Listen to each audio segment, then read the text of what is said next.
What's that? All right. Okay.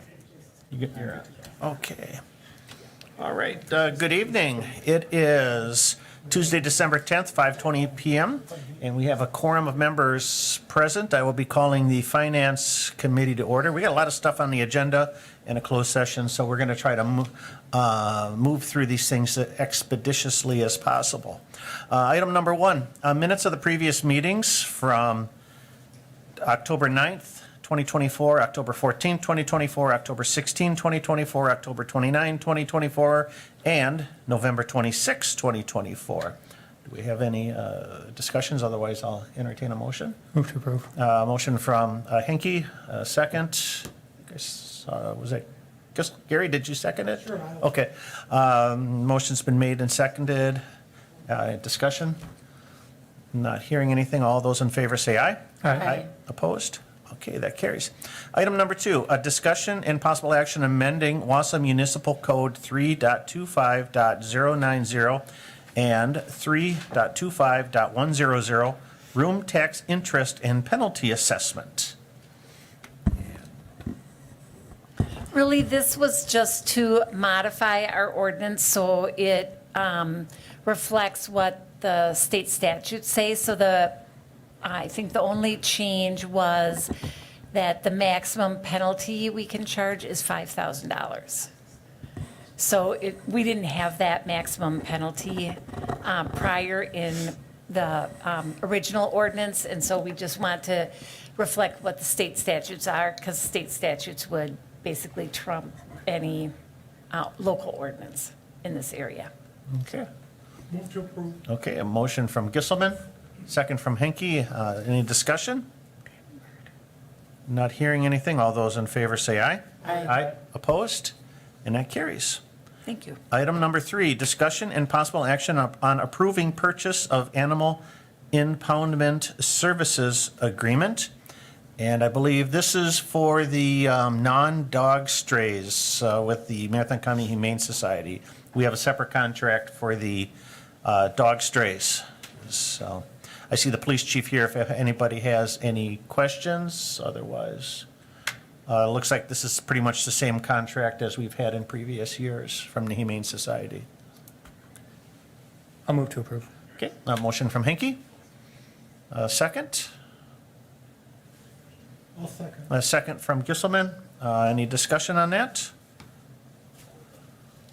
I'm not hearing anything. All those in favor say aye. Aye. Opposed? And that carries. No, I oppose. Oh, I'm sorry. Okay, four ayes and one nay from Tierney. Okay, item number four, discussion and possible action on approving joint powers agreement with Marathon County regarding E91/NG911 system. And I believe this is another contract that comes up for renewal. So, if anybody's got any questions on that. Move to approve. Okay, a motion from Gisselman. Second. I'll second. Second from Henke. All right, any discussion? Not hearing anything. All those in favor say aye. Aye. Opposed? And that carries.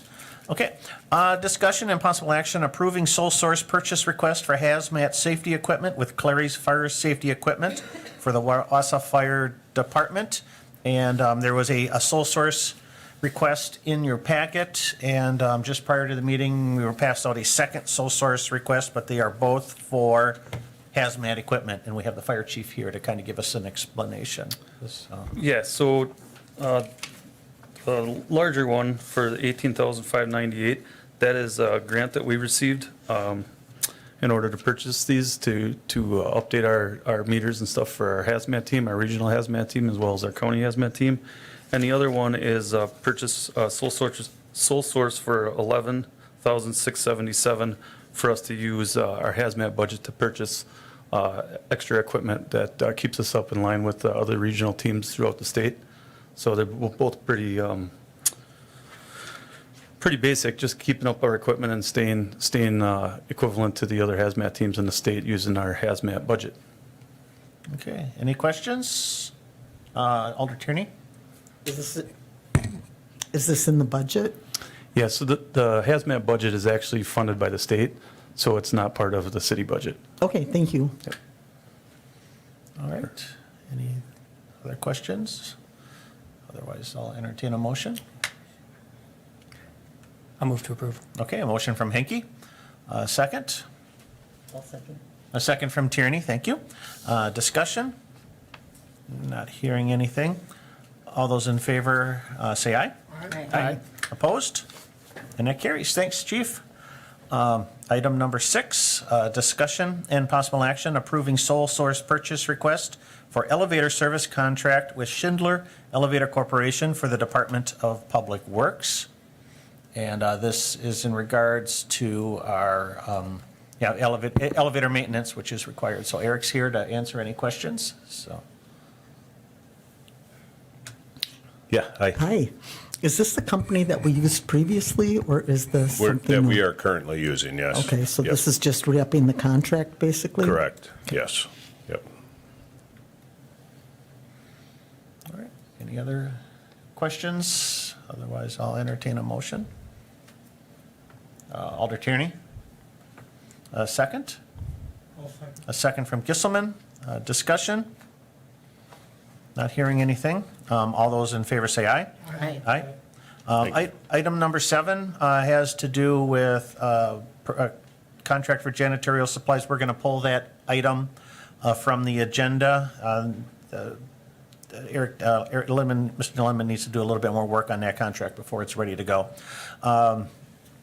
Item number 8, a discussion and possible action on proposal to expand the Wausau Fire Department hiring criteria to include EMT basic candidates and implement an in-house paramedic apprenticeship program. We discussed this at HR a little bit in yesterday's meeting, and now we can discuss the finance elements of this proposal this evening. And I know there was some finance questions in regard to, the cost of it and whatnot in yesterday's meeting. So this is an appropriate venue to kind of get into that end of things. So, all right, Deputy Chief, we have at the podium, if you want to give us just a little update or. Sure. Yes, some of you heard the proposal yesterday in HR's committee, but I would just give you a brief overview of the apprenticeship program is to an initiative to address the shortage that we have as far as the 10 vacancies that we have with the Wausau Fire Department. Currently, our hiring requirements required to have Fire 1, a host of other certifications, and the big one being paramedic. The paramedic certification usually takes somebody about a year to obtain. It's pretty intense school during that time, and many people find it very difficult to work and go to school for paramedic. So the initiative is to allow somebody full-time employment with the Wausau Fire Department, and while use them as staff, they're working on assigned to a shift. We're having them respond to emergencies, and they're also attending paramedic school at the same time.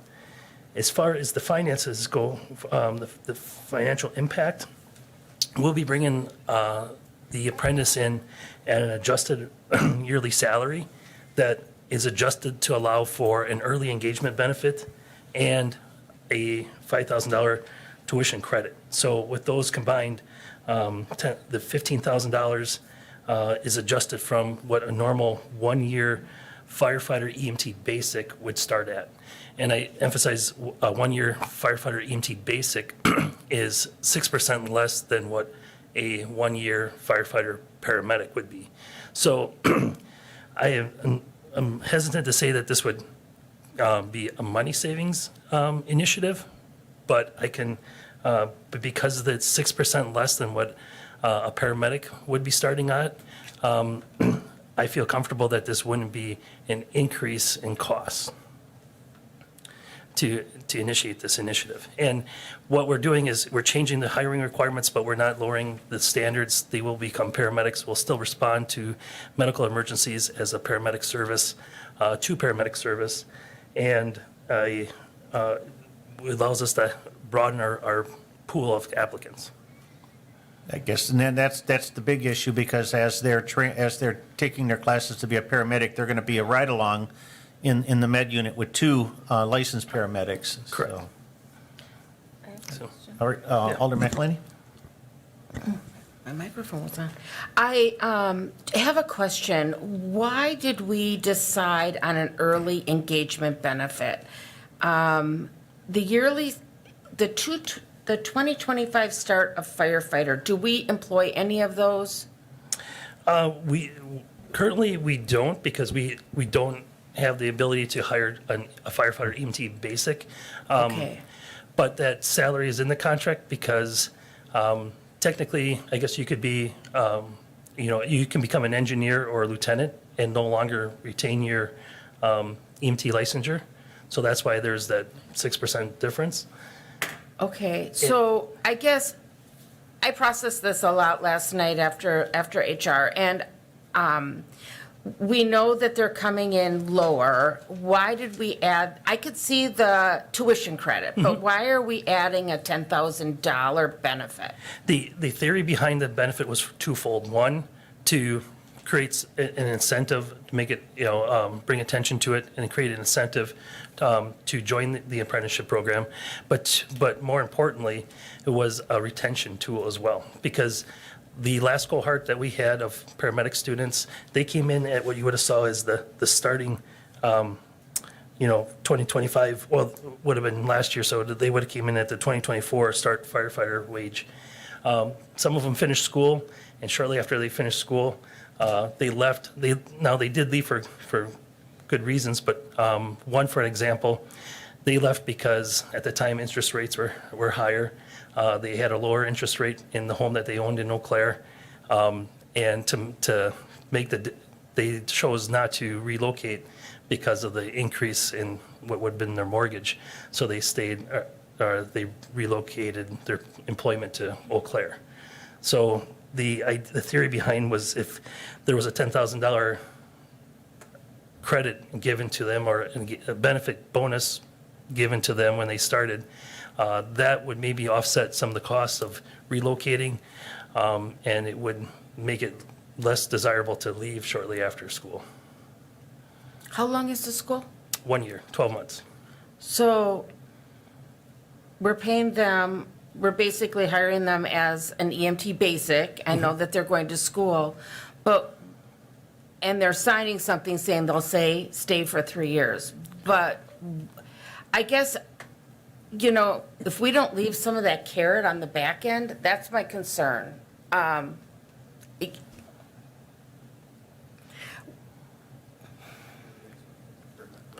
Yep, and then the other incentive too would be once they do get their paramedic licensure, per contract, there is a 6%. Right, then they increase. get a raise, right, Yep, once yep. they finish everything, and then we move them in. So let's say that they fill those holes, this program goes away? I think, well, right now we have 10 vacancies, and so I feel like this program will be in place for a while. I think it's going to be maybe the norm of having to train your future workforce, and we'll have future retirements. So I think this program will stay in existence. I think it probably should be reevaluated after the first year, but. Okay. Do you think we should do hourly, like bump I'm just being devil's advocate here. I don't have the answers. Do you think we should bump up the salary to be the starting wage and not the 10,000? That way they have to put the time in? I mean, they don't get the 15 grand up front and then decide, I want to go away. They would get it in their wages as they go through. I mean, have we looked at that? I guess I understand the tuition credit. I worry about a $10,000. We'll give you $10,000 and cross our fingers you'll stay around for 3 years. I think what your suggestion is what they did last year when they hired the 7 students and they put them through. Now, the difference too then was they were just strictly students during that 1 year too. They weren't assigned to a shift and used as crew. So they did get that salary up front, but unfortunately, it wasn't enough to make, retain, to maybe persuade some to stay. So, Go ahead. What if we looked at a smaller bonus? I mean, 15 grand is a lot, and I agree with you to pay that up front, but why not do 5,000 and then put that 5,000 extra into a higher hourly benefit? Because that 10 grand scares me too. It just does. It's a big number. yeah, it is definitely a big number. They will have, they're getting a credit towards their tuition, so they still have to enroll in the paramedic program and pay for that paramedic program up front, which is about $7,200, I believe, 72 or 75. So they're using a portion of that tuition credit and that portion of that early engagement benefit to pay for their paramedic tuition. But they still have some jingle in their pocket after that too. I mean, there's medical professionals that are getting hired at the hospital that don't get a $10,000 sign-on bonus. And basically that's what it is. So I think that's really a high amount. I'm not opposed to a sign-on bonus. I'm just, $10,000 is a lot of money to give potentially a 22, 23-year-old, in some cases older, but in a lot of cases, it won't be. So my, I guess, thought was maybe trim that down a little bit and then do a higher hourly wage, because you hate to see somebody finish this, they've got that money, and they say, well, I can go to Safer, I can go here, or I can go there and make more money per hour. So that's just my thoughts. Alder Gisselman? So how did you come, there's some questions with regard to the 10,000. How did you come up with that? Was that a state standard, or was that being used by other communities? I heard 7,200 to, I mean, we could easily pay for their paramedic training. That's 70, what you said, 7,200.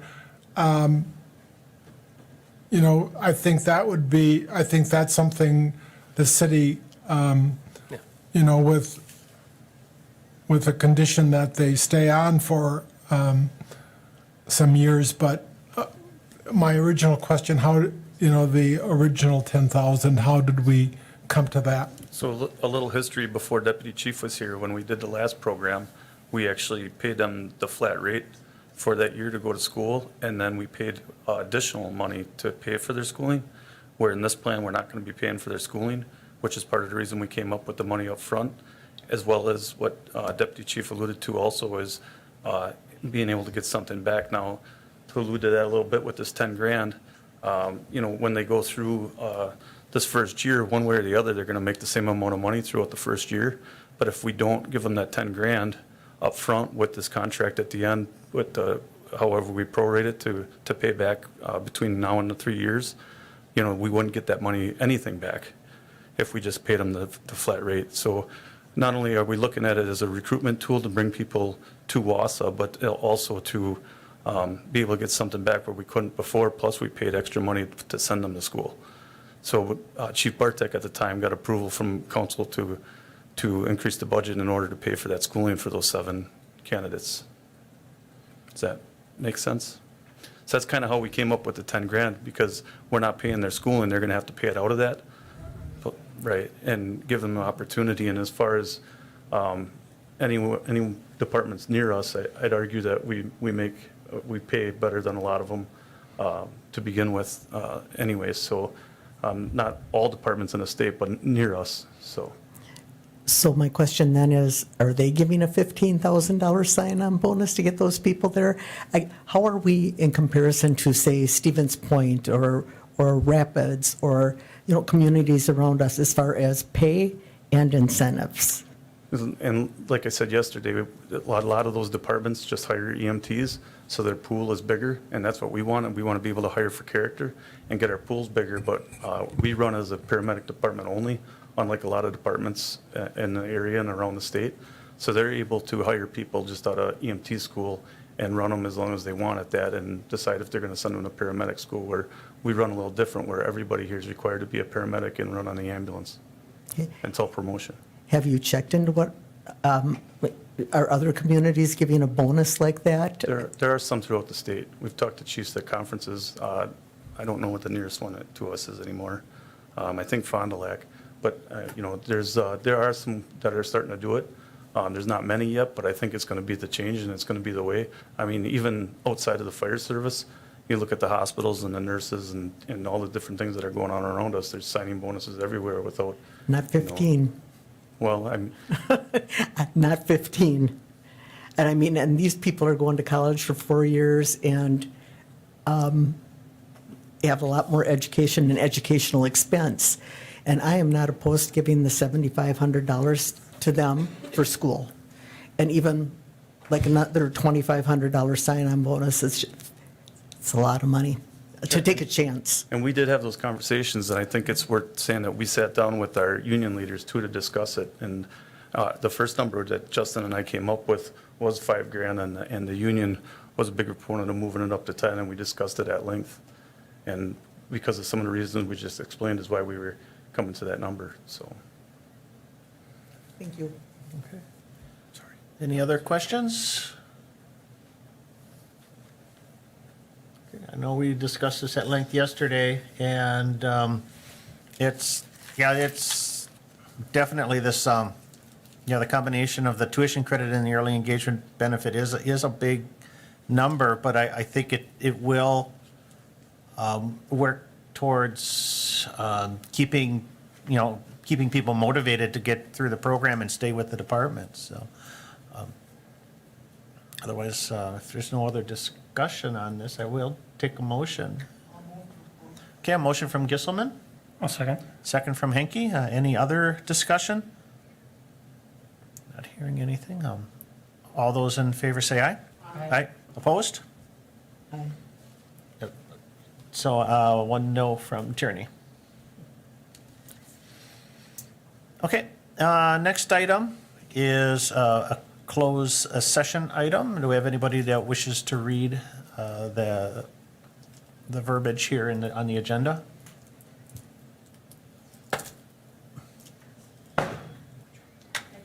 Okay, Alder McElhaney, go ahead.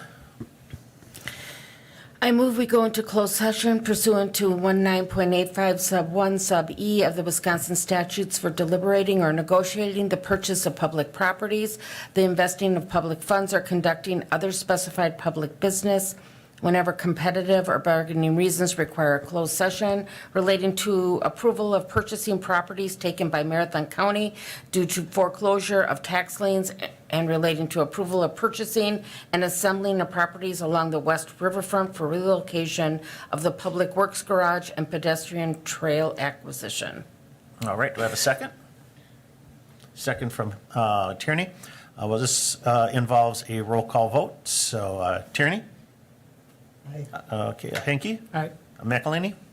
Gisselman? And I vote aye as well. We are going to go into closed session. We return shortly.